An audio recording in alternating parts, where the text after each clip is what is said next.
अस्सलामुअलैकुम नाजरीन, आप देख रहे हैं ड्रामा सीरियल इश्क तुमसे हुआ, जिसकी आने वाली एपिसोड बहुत होने वाली है इंटरेस्टिंग।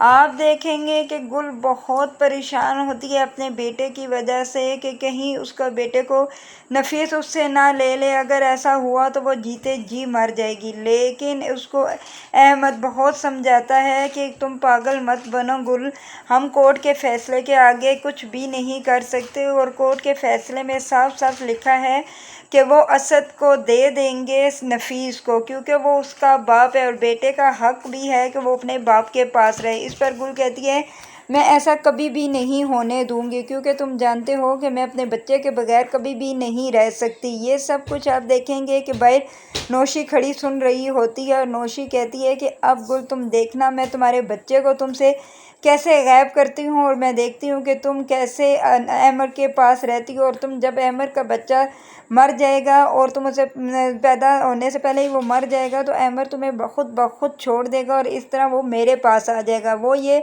प्लानिंग करना शुरू कर देती है, क्योंकि वैसे भी आजकल वो किसी लड़के के साथ फ़ोन पर बातें कर रही होती है और वो उसी लड़के को फ़ोन करके घर के बाहर बुलाती है और कहती है कि तुम जल्दी से आओ, मेरा तुमसे काम है। आप देखेंगे कि जब वो लड़का घर के बाहर आता है और वो नौशी को कॉल करता है तो नौशी उससे मिलने जाती है। नौशी उसे कहती है कि मैंने तुम जानते हो कि मैं तुम्हें पसंद करती हूँ, मैं तुमसे शादी भी करना चाहती हूँ, लेकिन शादी करने से पहले मेरी एक शर्त है तुम्हारे साथ। वो कहता है कि वो क्या शर्त है?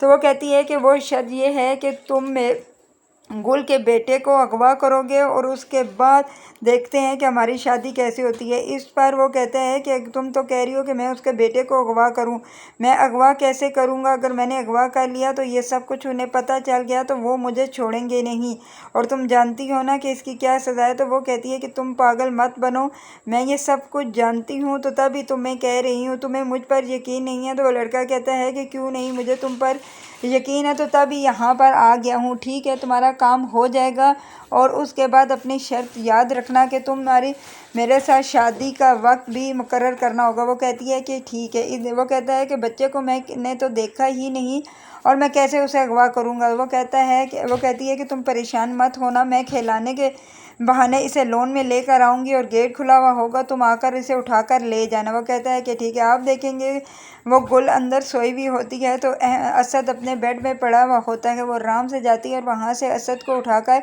बाहर ले आती है और कोई भी उसे देख रहा नहीं होता और वो बाहर लड़का खड़ा होता है, वो उसे देखकर अंदर वापस चली जाती है। उस पर नौशी पर तो किसी को शक भी नहीं होता, क्योंकि नौशी ने तो वैसे ही सबके सामने शादी के लिए हाँ कर ली होती है, जिसकी वजह से सब घर वाले खुश होते हैं, क्योंकि नौशी ने शादी के लिए हाँ कर दी है। रिश्ते वालों ने भी नौशी को पसंद कर लिया था और अब नौशी की शादी की भी तैयारियां शुरू हो गई थी।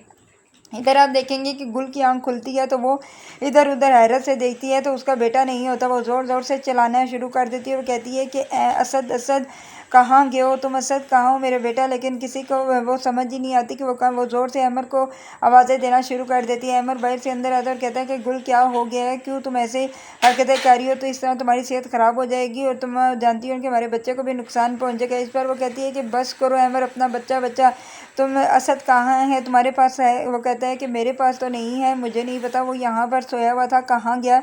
तो वो कहती है यहाँ से वो कैसे जा सकता है, किसने उठा लिया मेरे बेटे को? इस पर वो रोना शुरू कर देती है और अमर भी परेशान हो जाता है कि वो किधर गया। वो फ़ौरन बाहर आता है और अपनी माँ से पूछता है और नौशी से पूछता है कि नौशी तुमने तो नहीं असद को देखा? वो कहती है कि नहीं, मैं तो अपने कमरे में थी, मैंने क्या करना असद को, मैंने आज तक कभी असद को उठाया ही नहीं, तो मुझसे क्यों असद के बारे में पूछ रही हो? तो वो कहता है कि असद अपने कमरे में नहीं है, वो तो चल भी नहीं सकता, उसे कहाँ वो जा सकता है। इधर आप देखेंगे कि नौशी बहुत दिल ही दिल में खुश होना शुरू हो जाती है और वो कहती है कि अब तुम्हें कभी भी असद नहीं मिलेगा, क्योंकि मैं भी यही चाहती थी ना कि गुल की यही हालत हो, यूँ कर करके उसकी तबीयत ख़राब हो जाएगी और एक दिन तुम अमर खुद ही मेरे पास चल कर आओगे और तुम मुझसे शादी की ऑफ़र करोगे मुझे। इधर इधर आप देखेंगे गुल रो रो कर बुरा हाल कर रही होती है। तो इस पर वो कहता है कि अमर बच्चा कहाँ जा सकता है? बुशरा बेगम भी कहती है कि वो घर से बच्चा कहाँ गायब हो सकता है, वो कैसे हो गया, ये कुछ नहीं पता। गुल कहती है कि मुझे मेरा बच्चा जहाँ मर्ज़ी से ला कर दो। वहाँ पर नौशी भी आ जाती है। नौशी आराम से खड़े होकर कहती है ये कहीं नफीस का तो काम नहीं है, कि नफीस तो बच्चे को अगवा कर नहीं ले गया। इस पर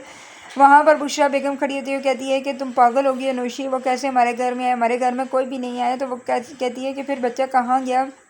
लेकिन बच्चा वहाँ से नहीं मिलता। ये सारा शक नफीस के ऊपर चला जाता है। इधर आप देखेंगे कि असद भी रो रो कर बुरा हाल हो रहा होता है, लेकिन वो चुप ही नहीं कर रहा होता। तो वो लड़का फ़ौरन नौशी को कॉल करता है और कहता है कि ये बच्चा बिल्कुल भी चुप नहीं कर रहा, तुम और इसे लेकर जाओ, नहीं तो मैं खुद आकर इसे घर के गेट के आगे छोड़कर चला जाऊंगा। तो इस पर नौशी कहती है कि मुझे नहीं पता, तुमने छोड़ना है तो छोड़ो, लेकिन मैं तुम्हें कह रही हूँ कि इसको वापस नहीं करना। लेकिन वो लड़का इसकी बात नहीं मानता और वो बच्चे को बाहर के गेट के आगे छोड़कर चला जाता है। जब इधर सारे घर की तरफ शोर पड़ा हुआ होता है और बाहर चौकीदार खड़ा होता देखता है कि असद को कौन यहाँ पर बैठाकर चला गया, वो फ़ौरन उठाकर अंदर लेके आता है और कहता है कि बीबी जी, ये बाहर असद बाबा को कहीं कोई छोड़ के चला गया था गेट के आगे। इस पर गुल उसे उठा लेती है और अपने गले लगा लेती है, रोना शुरू कर देती है कि असद तुम कहाँ चले गए थे मेरे बेटा, तुम जानते हो कि मैं तुम्हारे बगैर नहीं रह सकती। ये कि वहाँ पर बुशरा खड़ी कहती है, ये किसकी हरकत हो सकती है जो हमारे घर से बच्चे को उठाकर लेकर गया और वो बाहर वापस भी कर दिया। वहाँ पर अमर कहता है कि मुझे नहीं पता अम्मा, ये क्या कौन ऐसी हरकत कर सकता है। अगर वाकई असद को कोई नुकसान पहुँच जाता तो गुल तो कभी भी मुझे नहीं छोड़ती, गुल तो जीते जी मर जाती। और इस तरह आप जानते थे ना कि हमारे बच्चे को भी कितना नुकसान हो सकता है। इधर आप देखेंगे कि गुल की तबीयत ख़राब हो जाती है और उसको उसकी ख़राब होने की वजह से अमर उसे कहता है कि बस करो गुल, तुम क्यों अपने आप को इतना इतना इतना ज़ोर सर पे डाल रही हो कि जिसकी वजह से तुम्हारी इतनी तबीयत ख़राब होगी। तुम जानती हो कि तुम्हारी तबीयत ख़राब होने की वजह से तुम्हारे बच्चे को भी नुकसान पहुंच सकता है। तो वैसे भी डॉक्टर ने तुम्हें मना किया था इतना स्ट्रेस लेने से, लेकिन तुमने तो बहुत ही हद ही कर दी। इस पर वो कहती है कि अमर मैं क्या करूँ, मैं तो सोच के पागल हो रही हूँ कि एक मिनट के लिए मैं अपने बच्चे को अपनी आंख से दूर नहीं कर सकते। अगर वाकई अमर इसे ले गया तो मैं क्या करूँगी, मैं तो एक पल भी इसके बगैर नहीं रह सकती। इस पर अमर कहता है कि अब कभी भी मैं नफीस को तुम्हारा बच्चा नहीं दूंगा। मैं जानता हूँ तुम माँ हो, तो मैं एक पल के लिए भी अपने बच्चे से दूर नहीं रह सकती। अगर आप लोगों को मेरी वीडियो अच्छी लगी तो प्लीज़ लाइक शेयर और सब्सक्राइब कर